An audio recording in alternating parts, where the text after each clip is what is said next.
Bismillahirrahmanirrahim. Assalamualaikum warahmatullahi wabarakatuh. Waalaikumsalam. Innal hamdalillah wassalatu ala Rasulillah. Allahumma salli wa sallim wa barik wa an'im ala habibina wa syafi'ina sayyidina Muhammadin sallallahu alaihi wasallam wa ala alihi wa ashabihi wa man tabi'ahum bi ihsanin ila yaumil qiyamah. Rabbi shrah li sadri wa yassir li amri wahlul 'uqdah min lisani yafqahu qawli. Amma ba'du. Yang kami muliakan segenap para orang tua kami, para sesepuh, segenap pengurus DKM Masjid Al-Furqan, bapak-bapak dan ibu-ibu, keluarga besar jamaah Masjid Al-Furqan, yang mudah-mudahan kita semua senantiasa mendapatkan taufik dan hidayah dari Allah Subhanahu wa taala. Amin. Amin ya rabbal alamin. Alhamdulillah, kembali kita melanjutkan aktivitas ibadah kita pada hari ini setelah sebagian dari kita semalam beriktikaf melaksanakan agenda ritual ibadah dari mulai sholat isya berjamaah, sholat tarawih berjamaah, sholat witir berjamaah, taklim jam 1 malam berjamaah, tahajud lagi berjamaah, tambah lagi sahur berjamaah, tambah lagi sholat subuh pada pagi hari ini berjamaah, yang mudah-mudahan insyaallah diterima amal ibadah kita di sisi Allah Subhanahu wa taala. Amin. Amin ya rabbal alamin. Mudah-mudahan malam tadi malam Lailatul Qadar. Karena malam tadi adalah malam yang ke-27 dan kebanyakan terjadi malam Lailatul Qadar sebagaimana yang dikutip oleh Syekhul Islam Ibnu Taimiyah dalam kitab Majmu'ul Fatawa, aktsar ma yakun fi lailah 27, di malam yang ke-27, kama halafa Ubay bin Ka'ab, sebagaimana sumpah sahabat Nabi Muhammad sallallahu alaihi wasallam yang bernama Ubay bin Ka'ab. Kalaulah semalam tadi Lailatul Qadar, Masya Allah, berbahagialah buat kita semua. Mudah-mudahan pahala tersebut nanti bisa kita raih di akhirat kelak insya Allah ta'ala.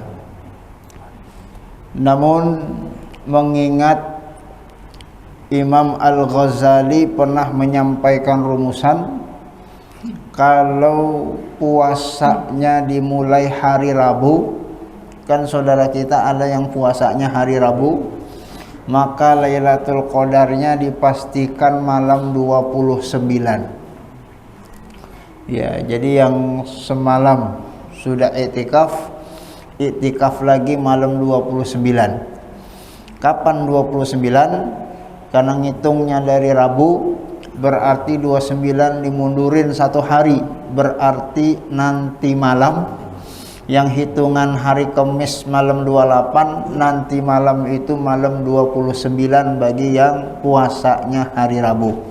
Hari Selasa malam Rabu malam 29. Mudah-mudahan nanti malam kembali kita mengulangi aktivitas yang sama, bahkan lebih. Mudah-mudahan malam nanti malam Lailatul Qadar. Amin ya rabbal alamin.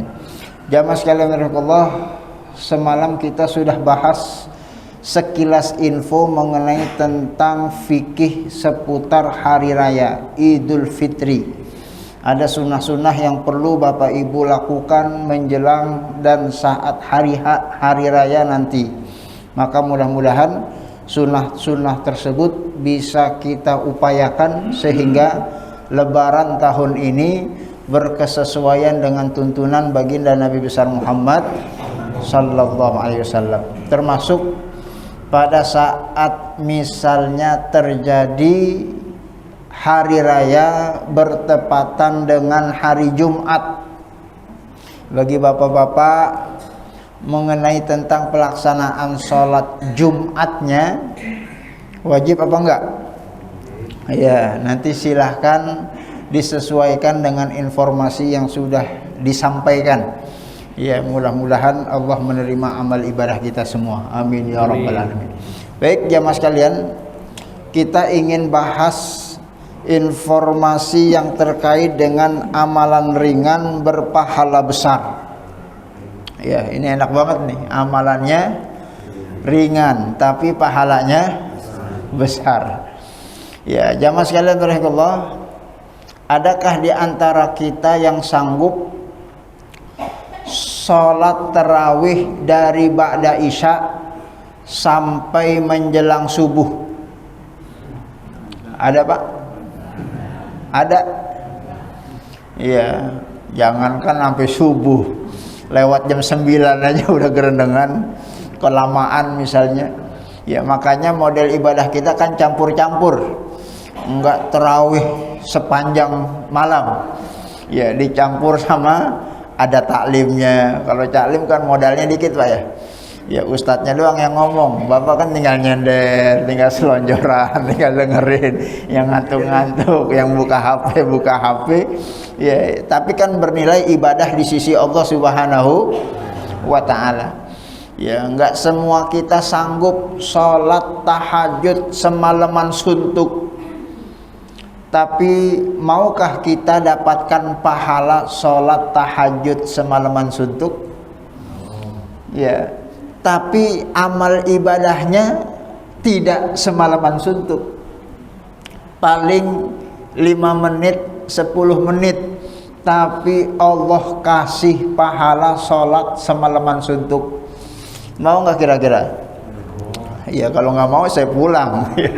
Ya, jamaah sekalian Allah, ada hadis Rasulullah sampaikan, hadisnya sahih riwayat Imam Muslim. Ya, paragraf yang kedua, baris yang ketiga. Man shalla subha fi jamaah faka'annama shallal laila kullah.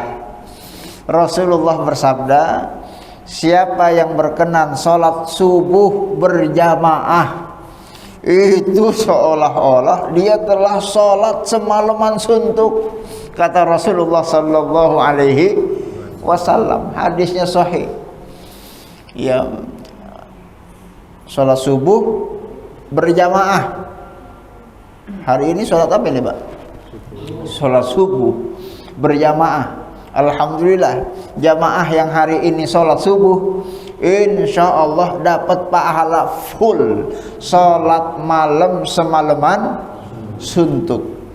Ya, maksudnya tentu biar kita setiap hari, setiap saat, setiap waktu kalau sholat subuh itu berjamaah. Ini maksudnya. Ya, bukan cuman saat Ramadan saja.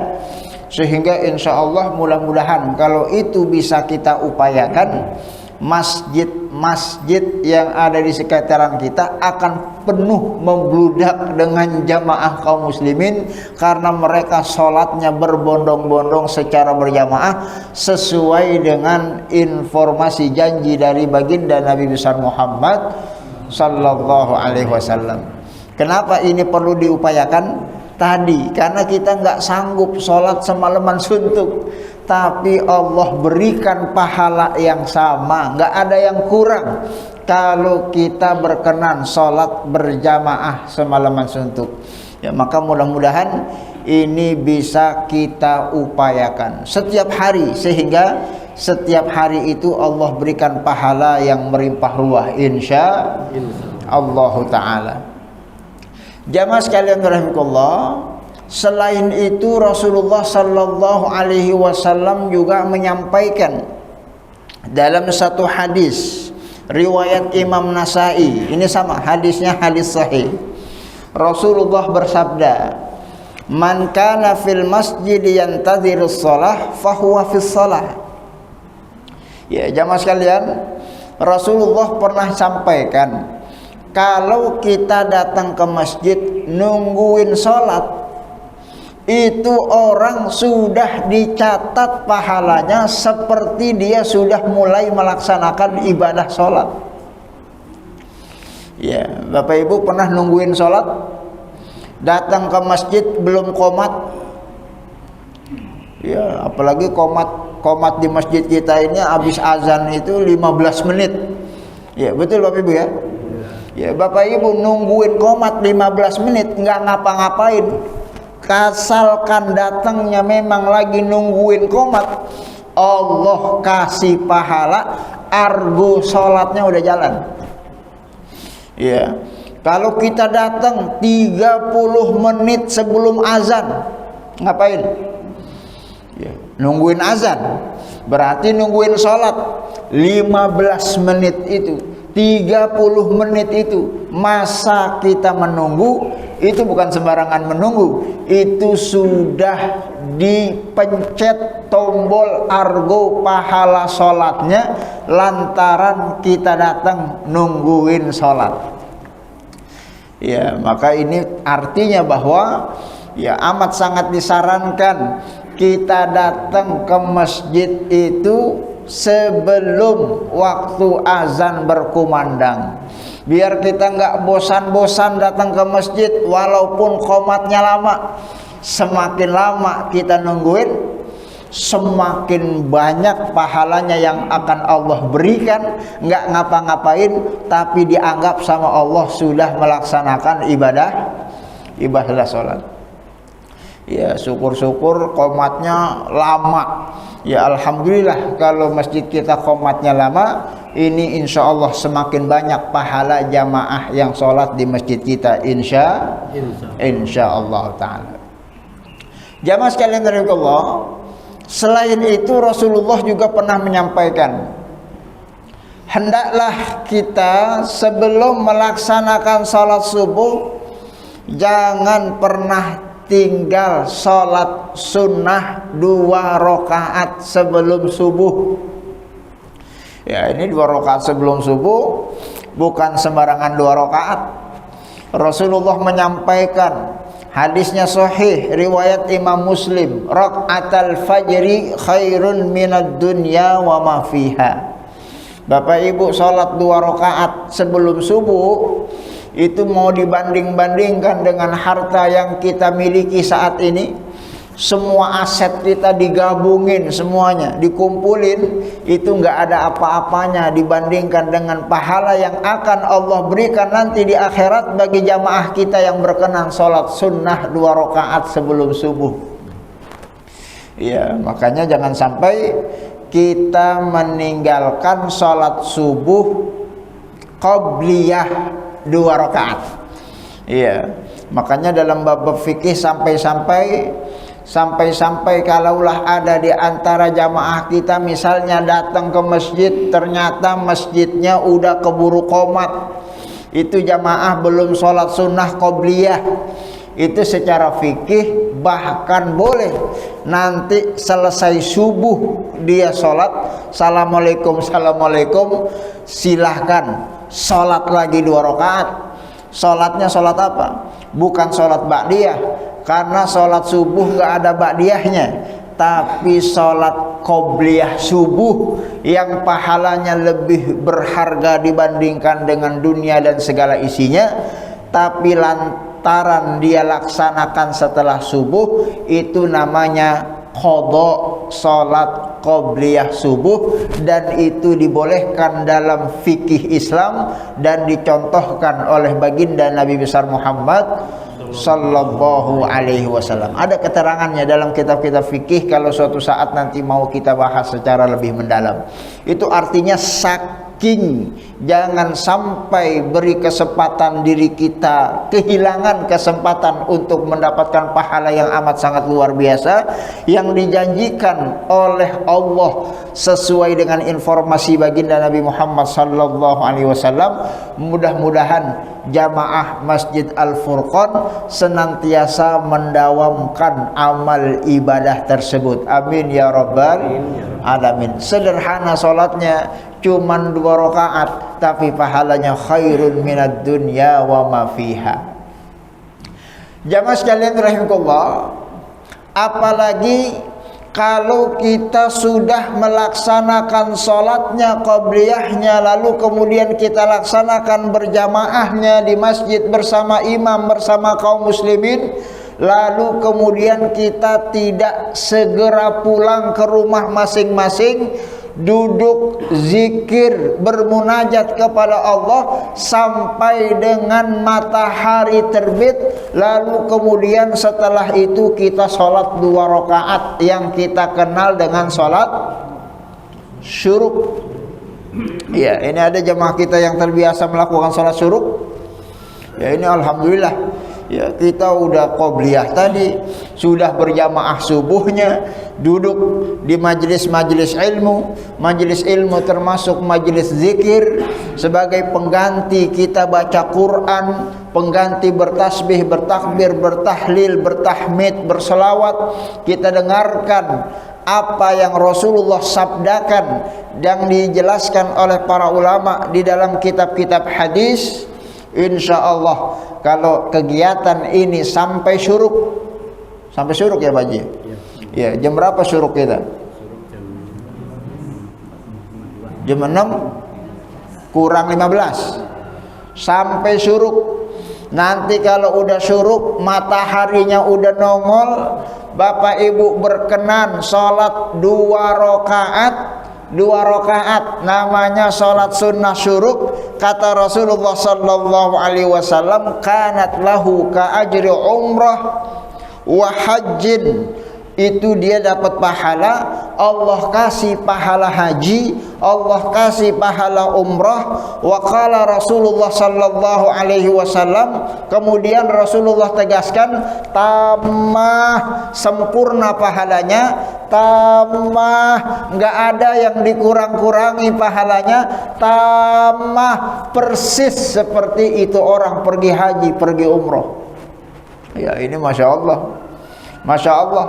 Kita nggak keluar duit pergi haji, kita nggak keluar duit pergi umrah, tenaganya nggak sampai berhari-hari, tapi Allah kasih pahalanya sempurna kalau kita melaksanakan sholat syuruk 2 rakaat. Ya, makanya jamaah sekalian Allah, mudah-mudahan ini juga merupakan bagian dari kegiatan aktivitas jamaah Masjid Al-Furqan sehari-hari, sehingga insya Allah kalau itu kita dawamkan, Allah kasih pahala kita haji setiap hari. Kalaupun tidak setiap hari, haji 1 minggu sekali. Kalaulah tidak seminggu sekali, haji 1 bulan 1 kali. Ya, meskipun haji benerannya kan baru bisa 1 tahun 1 kali. Itu pun kalau kuotanya tidak dikorupsi. Ya, oleh karena itu maka jamaah sekalian Allah, penting dan perlu ini kita upayakan, mudah-mudahan bisa kita laksanakan. Amin ya rabbal alamin. Jamaah sekalian Allah, menyambung informasi dari Rasulullah sallallahu alaihi wasallam, apalagi kalau nanti pagi hari Bapak Ibu berkenan sholat duha 2 rakaat. Ya, bahkan kalau bisa, jika memungkinkan, sholat duhanya 12 rakaat. Ya, ada Bapak Ibu yang mendawamkan sholat sunnah duha 12 rakaat. Ya, ini hadisnya Masya Allah. Ya, kalau yang barusan sholat syuruk, hadisnya sahih, riwayat Imam Tirmizi dari sahabat Anas bin Malik radhiyallahu anhu. Kalau sholat duha, riwayat Tirmizi dan Ibnu Majah, Rasulullah menyampaikan, kalau Bapak Ibu berkenan sholat 12 rakaat di waktu duha, banallahu lahu qasran minadz zahab, Allah akan bangunkan istana di surga. Ya, bukan rumah, istana di surga. Qasran min zahab, saking mewahnya itu istana, seluruh material bangunannya terbuat dari emas. Ya, Masya Allah. Ini Masjid Al-Furqan mewah apa enggak ini? Ya, semewah-mewahnya Masjid Al-Furqan tidak terbuat dari emas. Masjid mana yang paling mewah? Ya, semewah-mewahnya masjid yang dibangun di atas permukaan bumi Allah, tidak ada yang seluruh materialnya emas. tapi ini akan dibangunkan oleh Allah qasran, istana min zahabin, materialnya semuanya terbuat dari emas. Ya, batunya emas, dindingnya emas, semuanya emas. Allah bangunkan fil jannah, sebagai tempat yang nanti akan didiami oleh Bapak Ibu sekalian di surga kelak, insya Allah, bagi siapa saja di antara kita yang berkenan sholat duha 12 rakaat. Ini kan tawaran yang amat sangat menarik. Ya, sementara jangankan istana, rumah di dunia, rumah mewah berapa harganya? Ya, rumah mewah berapa harganya? 2 miliar, 5 miliar, 10 miliar. Itu kalau udah MM-an begitu, rumah berapa cicilannya? Ya, kalau udah cicilannya ditanya berapa kali angsurannya? 15 tahun, 20 tahun, 25 tahun. Berapa DP-nya? Masya Allah, banyak orang yang nggak sanggup punya rumah mewah di dunia. Tapi istana di surga, bukan cuma rumah, istana di surga. Modalnya sederhana. Bapak Ibu cukup ambil wudhu pagi-pagi, sholat sunnah duha 12 rakaat. Insya Allah, berdasarkan informasi dari baginda Rasulullah Sallallahu Alaihi Wasallam, Allah akan bangunkan istana di surga. Mudah-mudahan seluruh jamaah Masjid Al-Furqan nanti di akhirat sudah punya istana di surga. Amin ya rabbal alamin. Jadi nanti kita bisa mampir, Pak. Ya, istananya Pak DKM, istananya Pak RT, istananya Pak RW, istananya semuanya, insya Allah. Mudah-mudahan ini juga perkara amal ibadah yang bisa perlu kita upayakan. Amin ya rabbal alamin. Jamaah sekalian rahimakumullah, selain itu jangan lewatkan setiap hari berlalu, setiap pagi yang kita lalui, kecuali kita berinfak dan sedekah sesuai dengan kemampuan masing-masing. Ya, karena ada hadis khusus riwayat Bukhari, riwayat Muslim, hadisnya sahih, ma min yaumin yusbihul ibadu fihi. Bapak Ibu sekalian, setiap hari itu pagi-pagi saat matahari terbit, Allah utus 2 malaikat yang turun ke atas permukaan bumi. Illa malakan yanzilan. Fayaqulu ahaduhuma, malaikat yang satu dia berdoa kepada Allah. Apa doanya dia? Kelihatan tulisannya Bapak Ibu? Doanya malaikat baris ketiga yang warnanya kuning, kelihatan apa enggak? Kelihatan? Apaan bacaannya? Ya, pokoknya kelihatan Pak Ustaz. Allahumma a'ti munfiqan khalafa. Ini doa malaikat. Doa malaikat dikabul sama Allah apa enggak? Doa malaikat mustajab apa enggak? Doa malaikat, doa makhluk Allah yang suci, yang Allah ciptakan dari cahaya. Malaikat yang lisannya tidak pernah berkata dusta. Malaikat makhluk Allah yang dimuliakan. Malaikat berdoa, ya Allah, a'ti munfiqan khalafa. Ya Allah, berikan orang-orang yang berinfak pada hari ini pengganti yang lebih baik dari apa yang telah dia infakkan. Ya, sehingga insya Allah kalau Bapak Ibu setiap hari, setiap pagi wabil khusus berinfak dan sedekah sesuai dengan kemampuan kita masing-masing, insya Allah kita dapat anugerah keberkahan doa dari malaikat-malaikat Allah Subhanahu wa ta'ala. Tapi sebaliknya, mohon maaf, kalau ada di antara kaum muslimin yang tidak berkenan meninfakkan hartanya di setiap harinya, khawatir kena tula sumpah serapah malaikat yang tentunya Allah tugaskan untuk berdoa, Allahumma a'ti mumsikan talafa.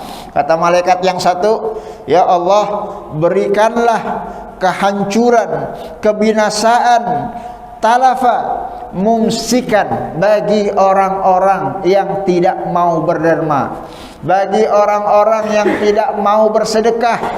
Ya, makanya jamaah sekalian rahimakumullah, jangan sampai ada di antara kita yang setiap hari tidak bersedekah. Kita tidak bicara nominal. Orang masing-masing tentu finansialnya berbeda-beda. Yang terpenting dalam agama kita itu bukan nominalnya. Yang terpenting adalah kemauan kita untuk menderma sesuai dengan kemampuan yang kita miliki masing-masing. Insya Allah seberapapun yang kita berikan, kalau itu ikhlas karena Allah Subhanahu wa ta'ala, insya Allah Allah akan berikan keberkahan pada harta kita, pada keluarga, anak-anak. Insya Allah hidup kita juga dipenuhi dengan keberkahan. Amin ya rabbal alamin. Jamaah sekalian Allah, jangan lupa nanti malam kalau kita ingin hendak tidur, jangan sampai langsung main tidur aja. Pastikan Bapak Ibu tidur istirahat dalam keadaan wudhu, dalam keadaan suci. Ya, kenapa?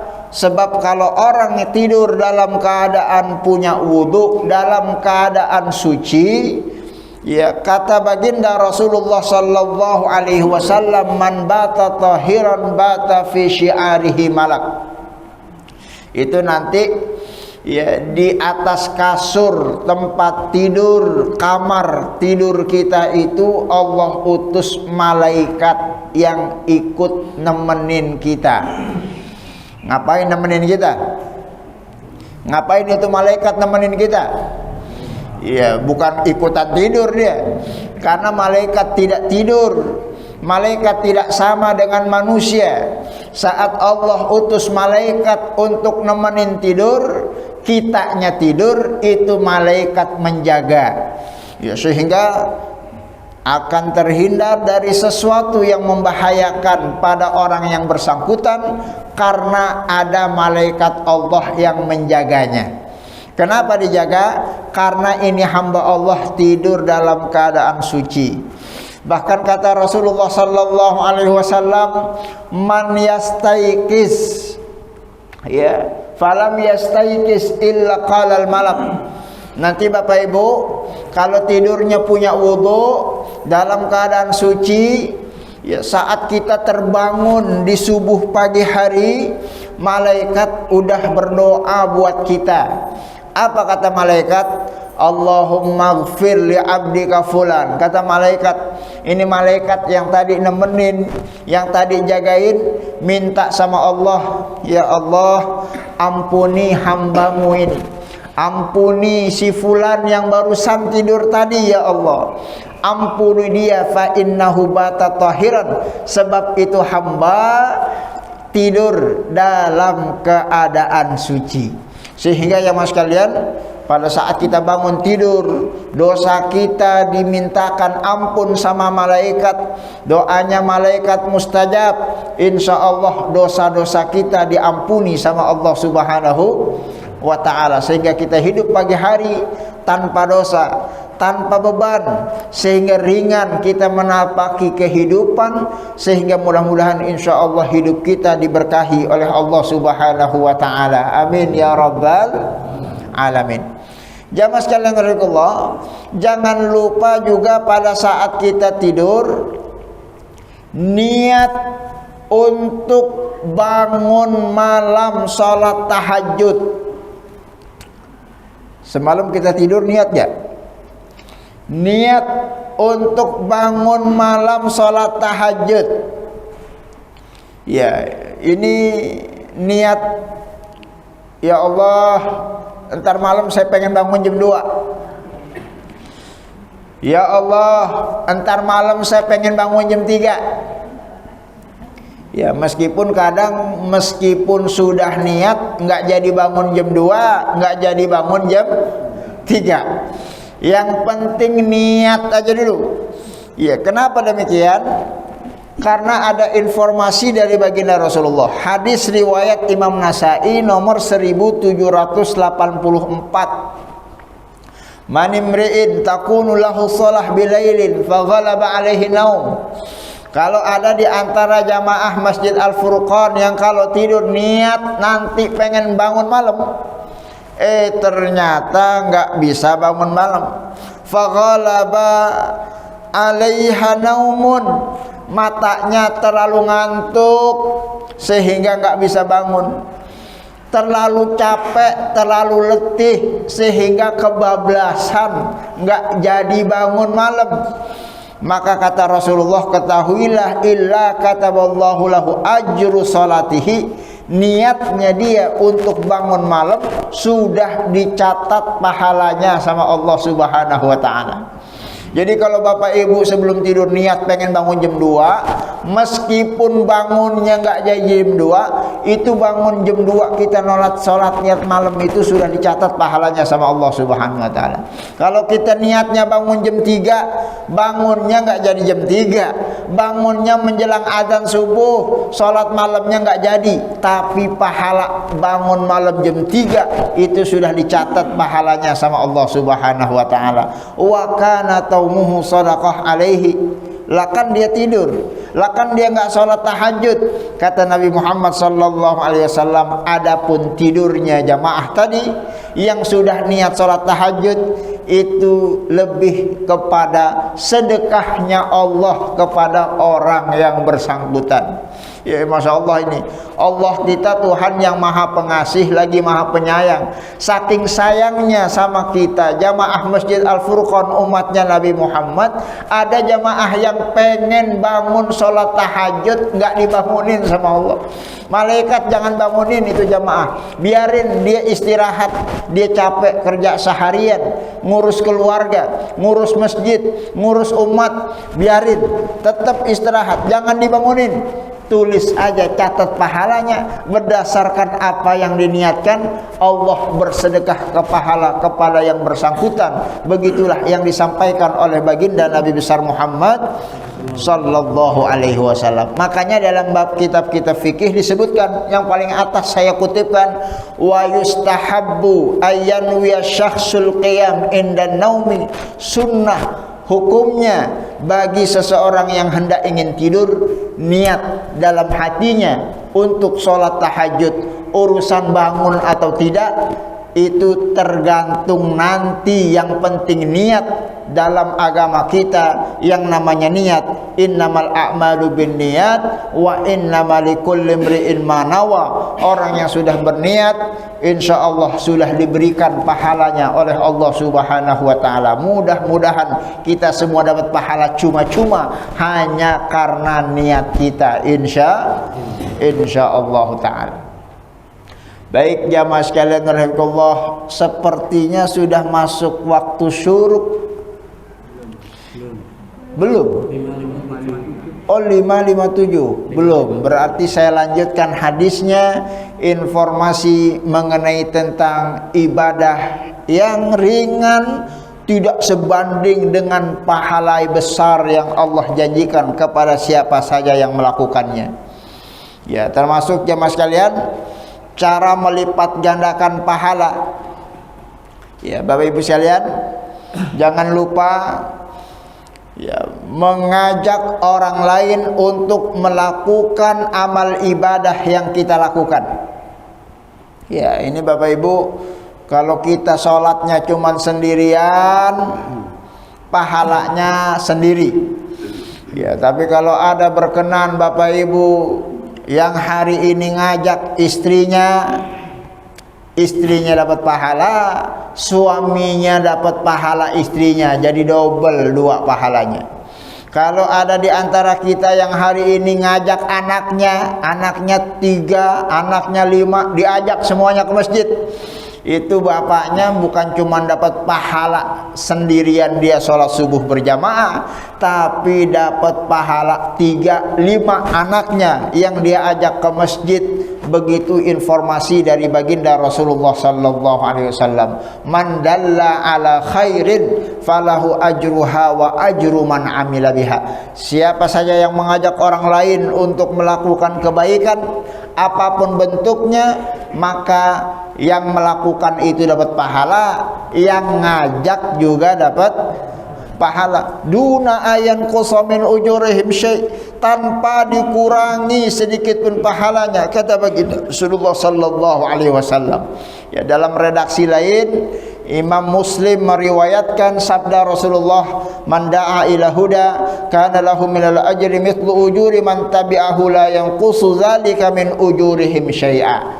Maka jamaah sekalian rahimakumullah, ini juga bagian dari konsentrasi jamaah kita untuk melipat gandakan pahala, dan inilah ibadah cerdas yang Rasulullah ajarkan agar kita menjadi orang yang mendapatkan income pasif, pahala kebaikan yang dilakukan oleh orang lain. Iya, kalau bahasa marketingnya multi level pahala. Ya, maka jamaah sekalian, jangan kita lewatkan kesempatan untuk mencari amal-amal yang terus mengalir pahalanya walaupun nanti kita sudah wafat meninggal dunia. Ya, masih ingat jamaah sekalian hadis yang pernah Rasulullah sallallahu alaihi wasallam sabdakan, idza mata ibnu adam in qata'a amaluhu illa min salas. Kalau manusia sudah meninggal, habis putus amal ibadahnya. Bapak Ibu hari ini bisa sholat subuh berjamaah karena masih hidup. Kalau udah meninggal, apa bisa kita sholat berjamaah? Nggak bisa, kita sudah ada di kuburan. Bapak Ibu hari ini bisa dengerin majelis taklim. Kalau kita udah meninggal, apa bisa kita dengerin majelis taklim? Ya, kita semua sudah beda alam. Maka kesempatan-kesempatan yang hari ini kita lakukan berpahala, tapi pahalanya nanti akan terputus dengan kematian kita, dengan wafatnya kita, karena jatah hidupnya sudah selesai.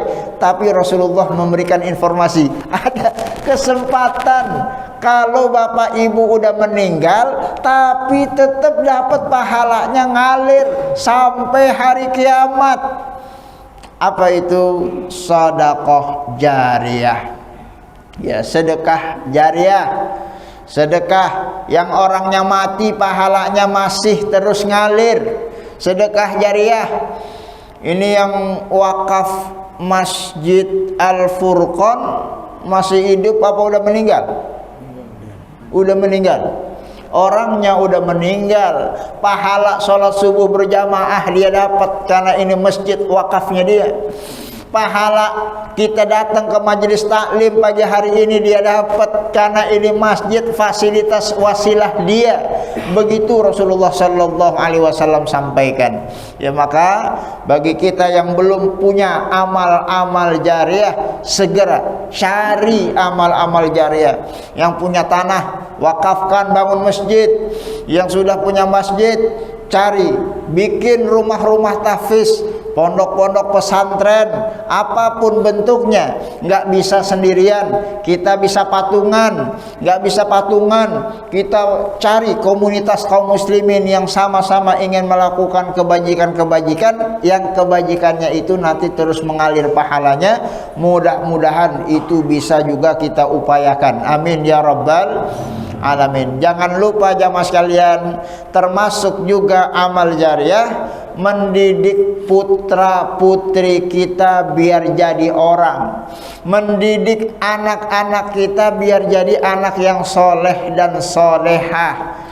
Ya, sebab kalau anak kita sholat, kita meninggal, itu pahala sholat anak bapaknya akan kecipratan. Kalau anak kita jadi anak yang soleh, walaupun kita meninggal, dia terus minta ampun, istighfar. Kita udah nggak bisa istighfar, tapi anak kita lah yang mengistighfarkan kedua orang tuanya. Rabbana ighfir lana wa liwalidayna warhamna kama rabbawna shighara. Rabbana ighfir lana wa liwalidayna warhamhum kama rabbawna sighara. Doa itu yang terus dipanjatkan oleh anak-anak kita. Kalau anaknya 1, doanya 1, anaknya 5, doanya 5, belum nanti cucu-cucunya, Masya Allah, terus tidak putus sampai dengan hari kiamat. Mudah-mudahan Allah anugerahkan anak-anak kita menjadi anak-anak yang soleh dan solehah. Amin ya rabbal alamin. Termasuk ilmu yang bermanfaat. Jamaah sekalian, ilmu yang sudah kita dapat, yang kita pelajari, yang kita dengar, yang kita simak, yang kita baca, itu jangan sampai mengendap di diri kita saja. Sampaikan ke istri kita yang gak sempat hadir, mudah-mudahan mereka jadi istri yang soleha. Sampaikan kepada anak-anak kita yang mungkin tidak hadir, mudah-mudahan juga mereka menjadi anak-anak yang soleh dan soleha, insya Allah Ta'ala. Itu ilmu yang kita berikan kepada mereka. Pada saat ilmu itu diamalkan, insya Allah selama mereka mengamalkan ilmu yang kita sampaikan, ilmu kita menjadi ilmu yang jariyah. Baik, jamaah sekalian rahimakumullah, sepertinya pukul 6 kurang 5 menit sudah masuk waktu syuruk. Mudah-mudahan informasi ini bermanfaat buat kita semua untuk memotivasi diri kita agar konsisten istiqamah melakukan ritual amal ibadah yang dicontohkan oleh baginda Nabi besar Muhammad sallallahu alaihi wasallam. Ya ibadallah, tentu saja hadis-hadis yang Rasulullah sabdakan ini bukan berarti ingin mengkerdilkan amal ibadah lain. Ya, berarti amal ibadah lain yang disebut pahalanya kecil dong. Ya, berarti tadi yang gede kan pahala sholat berjamaah subuh. Ya, berarti zuhur, asar, maghrib, isya mah nggak usah jamaah, subuh aja. Ya, tadi kan yang pahalanya gede sholat duha, ya nggak usah terawih, nggak usah sholat witir, duha aja. Ya, bukan seperti itu maksud Rasulullah menginformasikan tersebut. Ya, tentu saja masing-masing amal ibadah itu ada kelebihannya masing-masing, akan tetapi dari kelebihan yang ada itu setelah di screening, ini hadis-hadis yang barusan disampaikan tentu jangan sampai kita abaikan, jangan sampai kita tidak kerjakan, mengingat pahalanya sangat luar biasa sebagaimana yang diinformasikan oleh baginda Rasulullah sallallahu alaihi wasallam. Mudah-mudahan bermanfaat. Hadanallahu wa iyyakum ajma'in, billahi taufiq wal hidayah, wallahul muwaffiq ila aqwamit thoriq. Wassalamu alaikum warahmatullahi wabarakatuh.